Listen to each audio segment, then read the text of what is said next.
jangan bertanya dengan cara menuduh. Ini yang berbahaya nih. Karena bertanyanya itu sudah menuduh. Suami baru datang terlambat, langsung ngantar siapa dulu? Pertanyaan tapi sudah menuduh.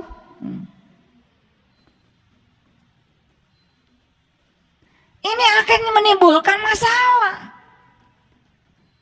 Ada kemarahan, tetapi coba kemarahan itu disalurkan dengan tidak menuduh. Gimana caranya? Jangan bertanya menuduh. Marah karena suami terlambat, tapi begitu datang, alhamdulillah akhirnya datang juga. Kan gitu. Ada sih kemarahan, tetapi dengan bahasa itu kan sebetulnya cair. Daripada kemana heula jeung saha. Itu pertanyaan sudah menuduh.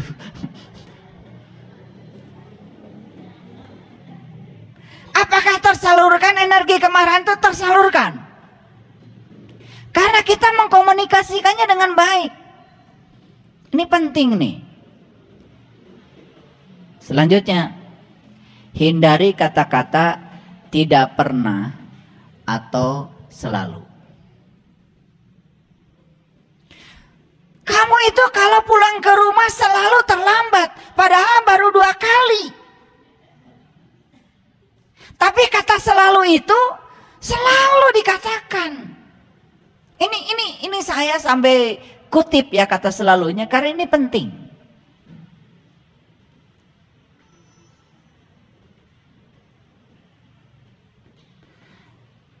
Kita tidak suka orang lain berbohong, bukan?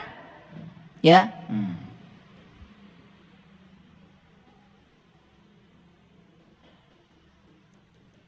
Kita ingin memperbaiki orang lain yang berbohong, tapi dengan cara apa? Selama kita menikah, saya tidak pernah.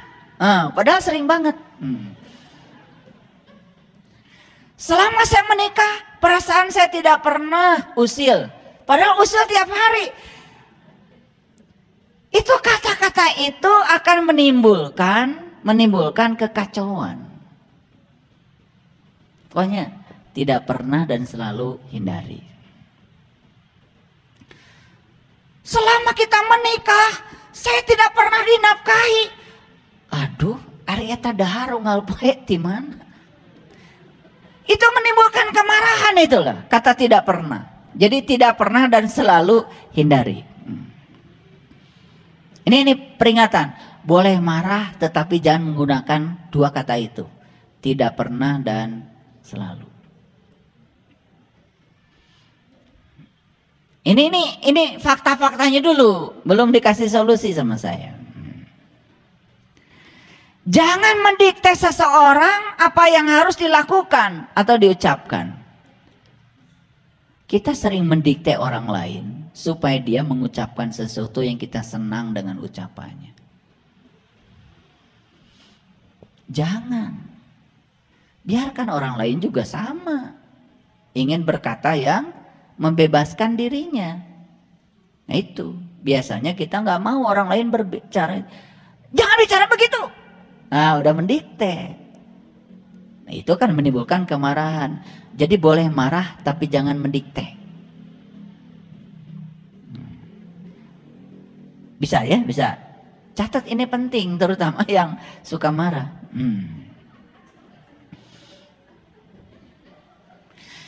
Fokus untuk mencari solusi. Jangan berfokus pada masalah. Ini penting.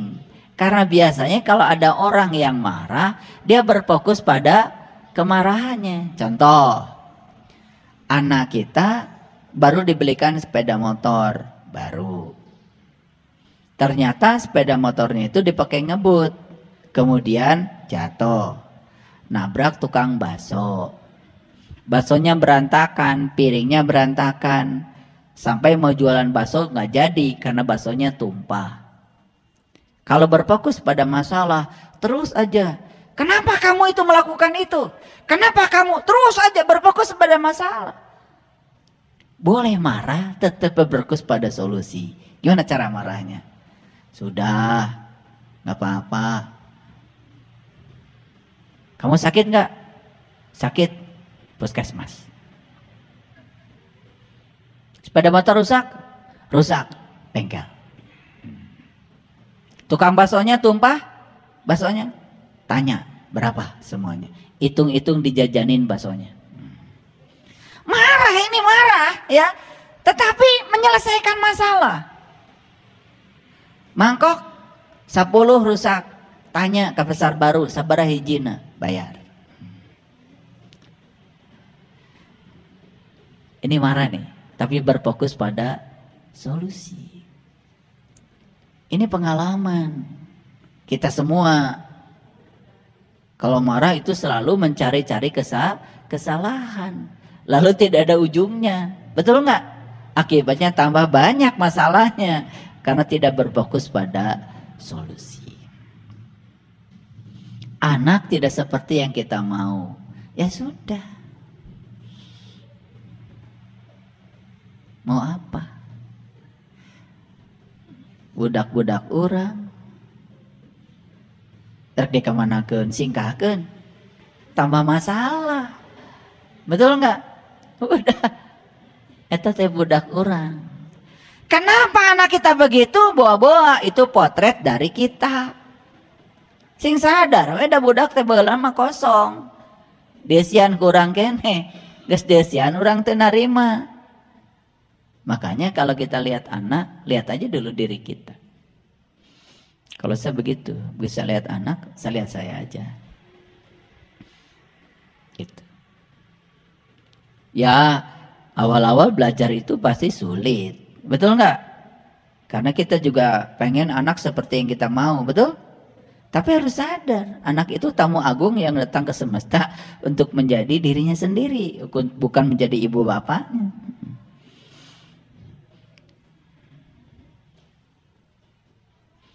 Ajukan permintaan yang dapat menjadi solusi permasalahan. Atau dilakukan ketika semua pihak sudah dalam kondisi tenang. Nih saya kasih tahu. Kalau mau marah, boleh.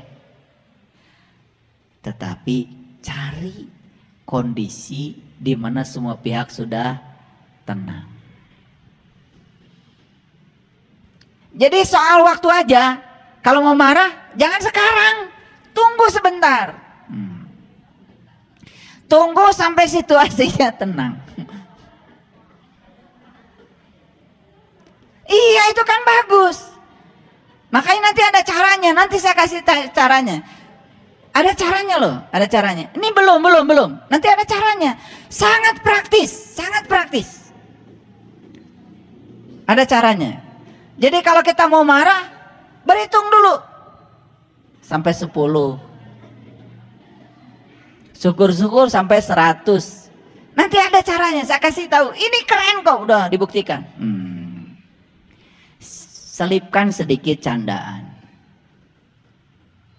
Kadang-kadang candaan itu bisa membuat suasana jadi berubah, cair.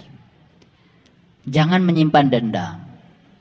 Jadi kalau mau meluapkan kemarahan karena ingin ada situasi yang berubah, kan kemarahan jadi bagus.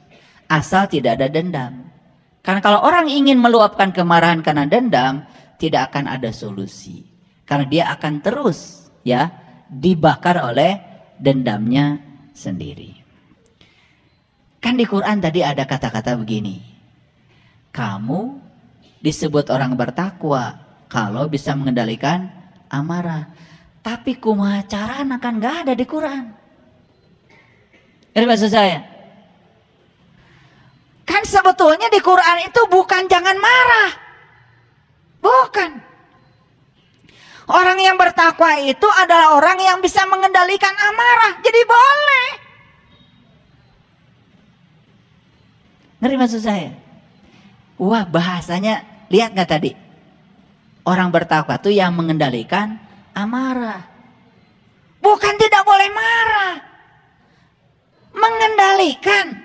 Kan tadi saya bilang, kalau 3 kilo gas dibakar sekaligus, meledak. Tapi kalau dikendalikan, dibakarnya sedetik-sedetik, kan asak lauk. Tempe garing, tahu matang, betul nggak? Sambal enak. Sama, kalian juga. Kalau masak, nafsu pengen cepat matang, ya sudah, apinya digedekan, nggak enak. Masak ikan, luarnya udah kering, dalamnya masih basah. Tuh, gitu nafsu mah. Jadi Quran mengatakan wal kadhiminal ghaid. Ciri orang yang bertakwa itu mengendalikan amarah, bukan nggak boleh marah. Makanya saya bolehkan.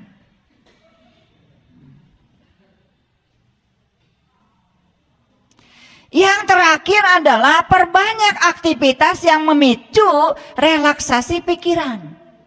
Karena kemarahan itu berasal dari kekakuan pikiran. Makanya harus seling relaksasi. Saya kalau sama istri saya, ya, habis mandi, udah pakai baju, pelukan. Ya, sebentar aja. Ya. Itu relaksasi. Saya yakin lah, banyak uang juga kalau sering pelukan mah pasti bahagia.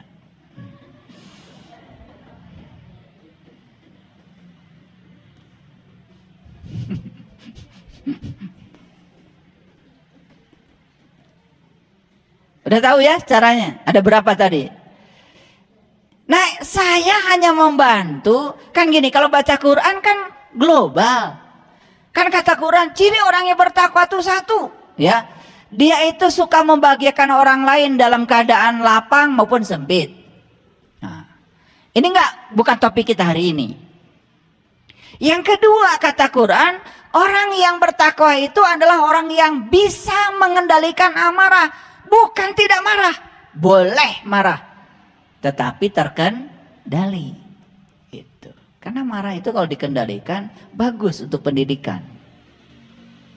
Nah, yang ketiga tadi memaafkan kepada orang lain, memaafkan manusia. Nah, itu juga bukan topik kita. Jadi topik kita fokus aja pada bagaimana mengendalikan amarah. Ini aja kuliahnya perlu 4 SKS sebetulnya.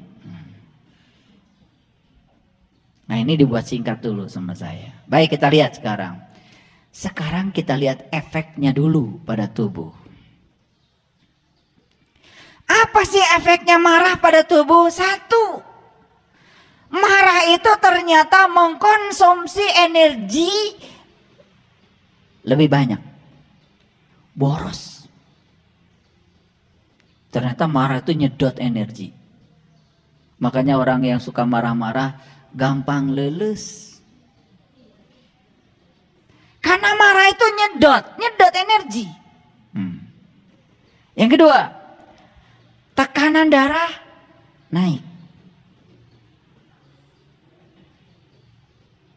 Jadi yang tekanan darahnya di atas 120, 140, 160 itu pasti berasal dari gede amak.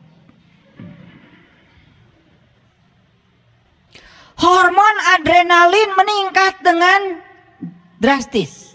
Akibat hormon adrenalin meningkat dengan drastis, maka tubuh jadi kaku. Cara rangkel, sirah, lieur, cengkat tinu diuk, ngagubrak deui, kararoneng. Itu sebetulnya alarm dari tubuh, udah ngasih tahu. Ya lo teuing ya cenah amak. Yang selanjutnya suhu tubuh juga meningkat ternyata. Nah, suhu tubuh meningkat secara drastis, jadi tidak alami. Ketika suhu tubuh meningkat, apa yang terjadi? Di luar suhu tubuh tidak meningkat, akan terjadi flux energi yang keluar dari tubuh cepat. Nih lihat saya kalau nggak ngerti. Pernah nggak ibu bapak demam? Pernah kan? Oke. Nah kenapa kalau kita demam pengen diselimut? Ongkoh panas tapi tiris. Nah ini pasti belum bisa ngejawab kan? Di sini jelaskan fisikanya. Gini lihat saya. Ketika tubuh kita meningkat suhunya, sedangkan lingkungan kita, tempat kita tinggal, suhunya kan tidak naik. Akibatnya perbedaan suhu antara tubuh dengan lingkungan besar. Ketika perbedaan suhunya besar, maka kalor dari tubuh kita, kalori, itu mengalir dengan cepat. Nah karena dia mengalir dengan cepat, maka pada saat itu tubuh tidak siap. Keseimbangan tubuh terganggu. Makanya ongkoh panas tapi tiris. Nah, disebut nage panas tiris. Ini dijadikan soal kalau saya di kampus. Jadi mahasiswa kaget ketika saya kasih pertanyaan, apa penjelasan Anda secara fisika tentang panas tiris? Terlulus. Padahal tiap orang pada panas tiris. Karena rasa ingin tahu terhadap peristiwa itu tidak ada. Sebetulnya itu. Saya kadang-kadang ngasih pertanyaan. Kalau ujian gak pernah yang susah-susah. Yang gampang-gampang aja. Pertanyaan saya kalau ujian gini. Mengapa kamu kalau naik angkot kudu bayar? Itu pertanyaan. Udah dikasih aja ya, kertas banyak. Biarkan aja. Kalau mahasiswa yang cerdas, itu uang oleh supir angkot pertama dibelikan makanan. Makanan materi, dalam materi ada energi. Ketika dia makan nasi pincuk, maka dia menambahkan energi. Dari mana munculnya energi? Karena dibakar dalam tubuh. Oh, jelaskan mekanismenya. Bagaimana proses pembakaran itu. Sehingga tangan bisa bergerak, mata bisa melihat, kaki bisa berjalan, tangan bisa ngoper kopling. Itu udah harus dijelaskan. Yang kedua, ya, itu uang oleh sopir dibelikan bensin. Bensin dimasukkan ke tangki, oleh tangki disedot ke karburator.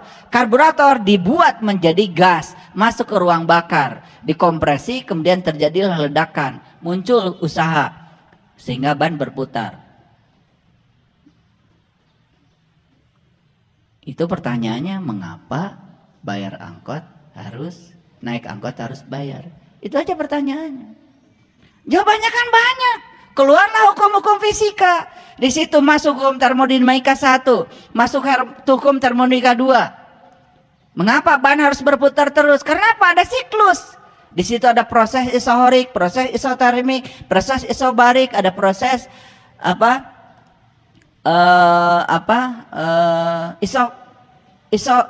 isohorik, ya, ada isotermik, isobarik, ada adiabatik. Itu semua proses-proses ada di situ. Masuk rumus-rumus, jelaskan. Itu bisa dihitung tuh semua. Padahal pertanyaannya, mengapa naik angkot harus bayar? Kalau dia menjawab, mengapa naik angkot harus bayar? Da kudu bayar cek pemerintah oge. Geus tong sakola. Itulah bedanya orang yang terpelajar dengan yang tidak terpelajar. Yang terpelajar itu punya argumen untuk menjelaskan. Itulah pentingnya kemampuan akademis. Jadi terjelaskan. Ngerti maksud saya? Yang kalian juga mungkin nggak sadar. Ketika bayar angkot tuh apa ijabnya? Pak supir ijab ya. Kalau misal bensin, cicilan mobil, kalau tuangnya, tadi ulah tertuang.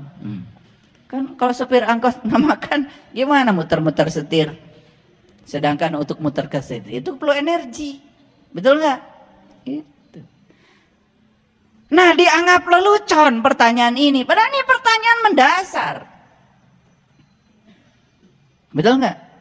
Ya sama saja. Ketika kalian saya tanya, kalian suka makan? Makan. Saya tanya, buat apa makan? Jarang yang ngasih jawaban. Makan itu memasukkan makanan karena saya butuh energi. Energi supaya saya mampu melakukan usaha. Saya bisa menolong orang, saya bisa membahagiakan orang. Jarang yang kayak gitu. Nah, mana pakai dahar supaya sebeh.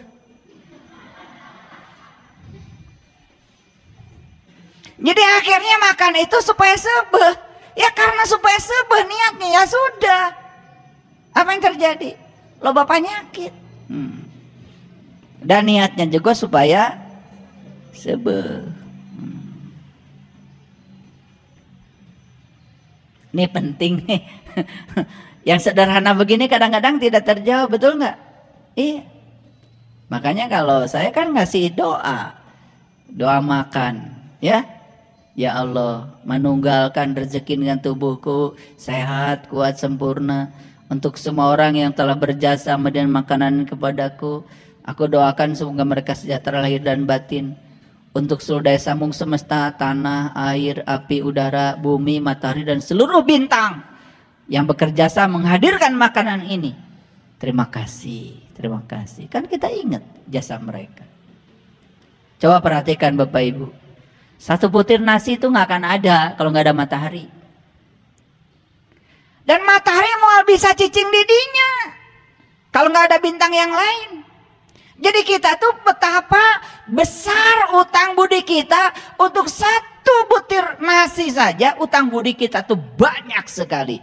Utang budi pada bumi, utang budi kepada air, utang budi pada udara, utang budi pada matahari.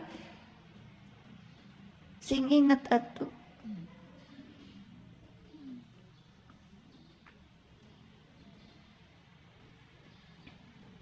Nah, ada 3 tipe kemarahan. Yang pertama yang disebut dengan pasif agresif, ini bahasa psikologi. Berusaha menahan amarahnya dengan menghindarinya. Ini namanya pasif agresif. Nah, pasif agresif itu setengah pasif, setengah agresif. Dia itu berusaha menghindarkan diri, ya, menghindari kemarahan, tapi dengan cara menahan. Ini bahaya nih. Teu amek. Tapi disebut nate bahasa Sunda nama amek kapegung. Kalau sudah kapegung jadi penyakit. Ini namanya pasif agresif. Pura-pura menerima padahal ngageremet. Menerima sebetulnya mah. Iya disebut amek kapegung tayu. Ya, sumberna penyakit ya bahaya. Yang kedua, agresif terbuka. Nah, ini. Jadi meluapkan emosinya secara langsung, kadang-kadang secara fisik maupun secara verbal. Nah, ini biasanya orang yang seperti ini kadang-kadang teriak-teriak, sambil mukul-mukul, bisa mukul orang, bisa mukul benda. Ini namanya agresif terbuka. Nah, yang dibolehkan itu adalah tipe marah yang ketiga, namanya asertif. Nah, asertif yang tadi sudah saya jelaskan. Jadi tipe marah yang paling sehat. Tipe ini akan tetap menyampaikan kemarahannya namun terkontrol. Cocok dengan Quran yang tadi. Kita itu boleh marah tetapi terkendali. Nah, syaratnya tadi ya, ekspresikan dengan tenang. Betul nggak? Dan lain sebagainya. Nanti boleh diulang ya, boleh diulang. Kita teruskan dulu.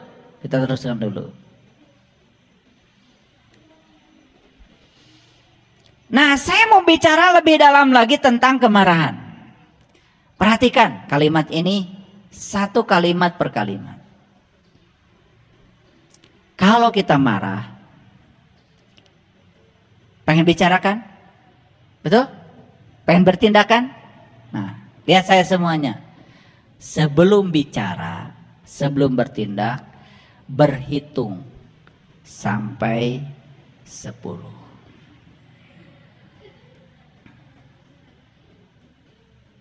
Lebih lambat lagi berhitungnya lebih bagus.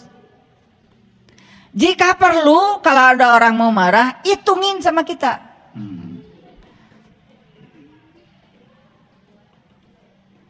Misalkan pasangan kita mau marah. Bentar, saya hitungin ya. 1, ke WC dulu. 2, nyiram dulu. 3, sampai 10 aja. Tapi jangan cepet-cepet ngitungnya. Gitu caranya. Bisa ya? Ini penting ini ilmu mahal ini ya.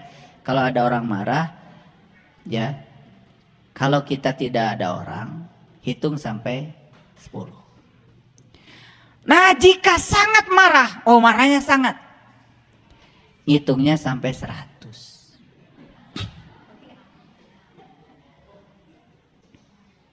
Selamat, insya Allah selamat. Ini udah dieksperimen kok, hasil riset. Kalau marahnya biasa sampai 10. Kalau sangat marah sampai 100. Jika perlu bantu hitungin. Nah, ntar ya sebelum marah kita hitung dulu sampai 100. 1, ngobrol dulu yang lain. 2, sampai 100. Paham ya? Nih catat resep yang pertama. Ini praktekkan nanti nyampe di rumah ya. 2, sadar bahwa masalah tidak pernah bisa marah tidak pernah menyelesaikan apapun. Yuk kita sadari, marah itu tidak pernah bisa menyelesaikan apapun.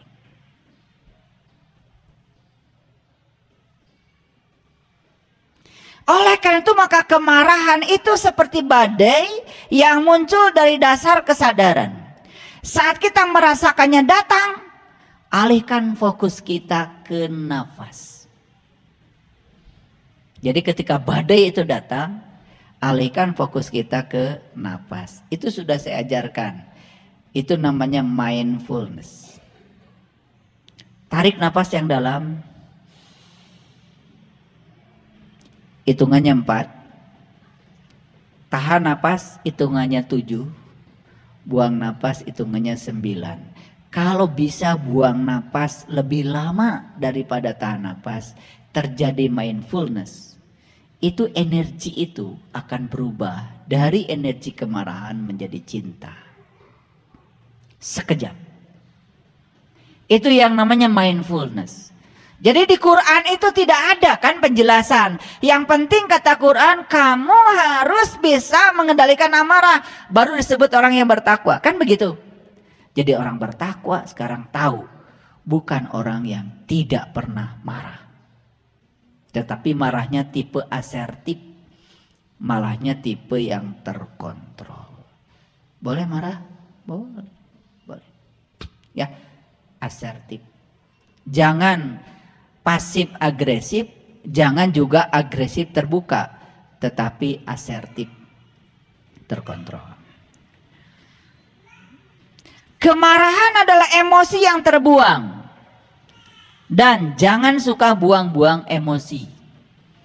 Jadi kenapa kemarahan itu, tadi saya bilang, mengkonsumsi energi yang besar. Karena ketika seseorang marah, dia sedang membuang emosi. Oleh karena itu maka jangan buang-buang emosi. Karena emosi itu energi. Jangan boros. Karena setiap kali kita marah, kita meracuni sistem kita sendiri. Nah, ini penting. Ketika kita marah itu yang teracuni bukan hanya tubuh tadi. Tetapi sistem semuanya, sistem kelistrikan, sistem kimiawi, betul nggak? Belum lagi tatanan sosial juga akan berubah, akan terganggu dengan kemarahan. Jadi kemarahan tidak menyelesaikan masalah, kemarahan hanya memperburuk keadaan. Oleh karena itu ada pepatah yang bagus, jangan membuat keputusan penting saat kita sedang marah. Jadi kalau mau bercerai dengan pasangan, jangan ketika sedang marah. Karena itu keputusan penting. Nah, banyak, mohon maaf ya, yang melakukan perceraian dengan pasangan itu karena didasari oleh marah. Padahal itu keputusan sangat penting sekali. Setelahnya nyesal. Makanya selalu dikatakan semua keputusan yang diambil dengan rasa marah akan berakhir dengan rasa malu. Dan malu itu dalam grafiknya David Hawkins, yaitu masuknya the reptilian di bawah 200, nilainya 20, malu itu paling rendah. Dan orang yang nilainya di bawah 200 dalam skala emosi David Hawkins itu masuknya the reptilian. Untuk masuk di atas 200 to the wisdom, apalagi masuk dalam area cinta, pencerahan, wah itu masih jauh. Masih jauh. Saya kasih tahu ya, makanya belajar spiritual itu dilihat dari perubahan.